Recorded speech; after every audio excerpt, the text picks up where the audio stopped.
Software উন্নয়ন, server বন্ধ ও পরীক্ষামূলক সংস্করণ সহ নানা কারণে চাঁদপুরে ভূমি সেবা পেতে ভোগান্তিতে পড়েছেন গ্রাহকরা।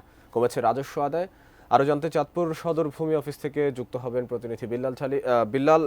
ভূমি সেবা পেতে সার্ভার জটিলতা সহ আরও বেশ কিছু সমস্যা লক্ষণীয়। তো এ বিষয়ে যারা সেবা গ্রহীতা আছেন তারা কি বলছেন? মাহমুদ, নভেম্বরের ২৬ তারিখ থেকে মূলত এই সার্ভার উন্নয়ন কাজের জন্য পুরোপুরি ভূমি সেবাটি বন্ধ করে দেয় সরকার মন্ত্রণালয়। প্রায় ১ মাসের বেশি সময় পর পুনরায় চালু করে তারা এই সেবাটি।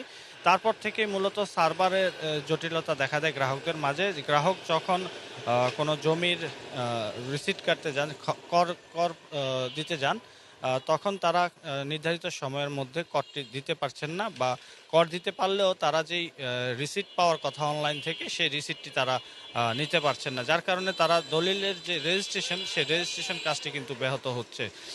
আমি আপনাকে একটু তথ্য দিয়ে রাখি। চাঁদপুর দলিল লেখক সমিতির তথ্য মতে এইখানে প্রতি মাসে প্রায় ১,০০০ খানেক দলিল রেজিস্ট্রি হয়ে থাকে।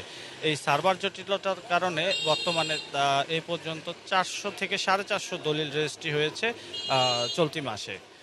যার কারণে যারা সেবা গ্রহীতা আছেন তারা অনেকটা বিপাকে আছেন এবং তারা অনীহা প্রকাশ করছেন এই অনলাইন যে সেবাটি আছে এই সেবাটার প্রতি। তারা নির্ধারিত সময়ে যখন সেবা পাচ্ছেন না, তারা প্রথমে যখন এই সার্ভিসটি ছিল তারা একদিনই এই সেবাটি গ্রহণ করতে পারতেন, কিন্তু এখন তারা এই সেবাটি গ্রহণ করতে পারছেন না। আমি এখানকার যে কর্মকর্তা আছে তার সাথে কথা বলেছিলাম।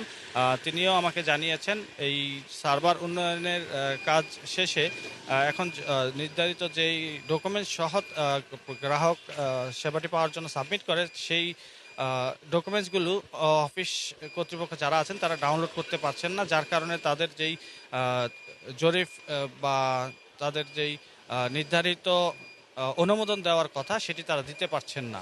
এটি হয়তো তারা মন্ত্রণালয়ে এই অভিযোগটি জানিয়েছেন। মন্ত্রণালয় চেষ্টা করে যাচ্ছেন যত দ্রুত সম্ভব এই সেবাটি পূর্ণাঙ্গভাবে সচল রাখার জন্য।